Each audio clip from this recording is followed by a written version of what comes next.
नमस्कार, मैं हूं जूली तिवारी। डेली न्यूज में आप सभी का स्वागत है। तो चलिए नजर डालते हैं आज के कुछ मुख्य समाचारों पर। भारतीय उद्योग जगत के रत्न रतन टाटा का निधन, देश में शोक की लहर। भारतीय उद्योग जगत के सबसे बड़े नामों में शुमार टाटा समूह के चेयरमैन रतन टाटा ने 86 वर्ष की उम्र में दुनिया को अलविदा कह दिया। बुधवार रात मुंबई के ब्रिच कैंडी अस्पताल में उन्होंने अंतिम सांस ली। उम्र से जुड़ी बीमारियों से जूझ रहे रतन टाटा सोमवार को अस्पताल में भर्ती हुए थे, लेकिन उनकी हालत बिगड़ने के बाद बुधवार को उन्हें आईसीयू में शिफ्ट किया गया, जहां डॉक्टरों की टीम ने उन्हें बचाने की हर संभव कोशिश की, लेकिन सफल नहीं हो सके। टाटा सन्स के चेयरमैन एन चंद्रशेखर ने उनके निधन की पुष्टि करते हुए कहा कि रतन टाटा जी मेरे लिए सिर्फ एक उद्योगपति नहीं, बल्कि एक मार्गदर्शक और सच्चे मित्र थे। उनके योगदान को हम कभी नहीं भूल सकते। उद्योगपति हर्ष गोयनका ने भी एक्स ट्विटर पर शोक व्यक्त करते हुए कहा कि रतन टाटा को टाइटन की संज्ञा दी, जो उनकी विशालता और नेतृत्व क्षमता का प्रतीक है।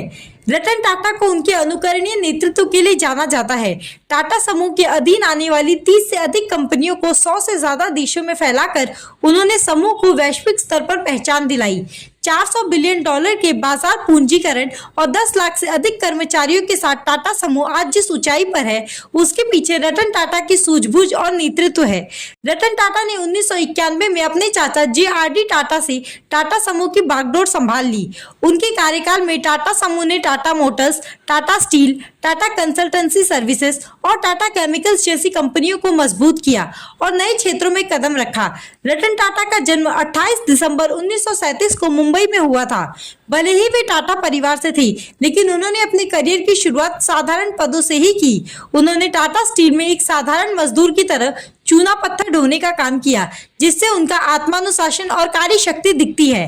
टाटा पैलेस में उनकी परवरिश उनकी दादी लेडी नवाजबाई ने की और इस विनम्र शुरुआत से उन्हें जीवन भर सादगी और नैतिकता के रास्ते पर चलने के लिए प्रेरित किया। रतन टाटा के योगदान के कारण वे कभी भी अरबपतियों की सूचियों में रुचि नहीं रखते थे, बावजूद इसके कि वे दुनिया के सबसे बड़ी और प्रतिष्ठित उद्योगपति में गिने जाते थे। शिक्षा, स्वास्थ्य, स्वच्छता और पशु कल्याण जैसे मुद्दों में उनकी गहरी दिलचस्पी रही। वे हमेशा से सामाजिक कल्याण के प्रतिबद्ध थे, जिससे वे सिर्फ उद्योगपति नहीं बल्कि एक समाज सेवी भी थे। प्रधानमंत्री नरेंद्र मोदी ने उनके निधन पर शोक व्यक्त करते हुए कहा कि रतन टाटा जी ने उद्योग के साथ साथ सामाजिक सेवा के क्षेत्र में भी बड़ा योगदान दिया है। उन्होंने बड़े सपने देखे और उसे साकार भी किया। उनका जीवन दूसरों के लिए प्रेरणा रहेगा। रतन टाटा के निधन पर उद्योग जगत के प्रमुख हस्तियों ने गहरा शोक व्यक्त किया। मुकेश अंबानी ने कहा कि रतन टाटा जी मेरे लिए एक प्रेरणा स्रोत थे।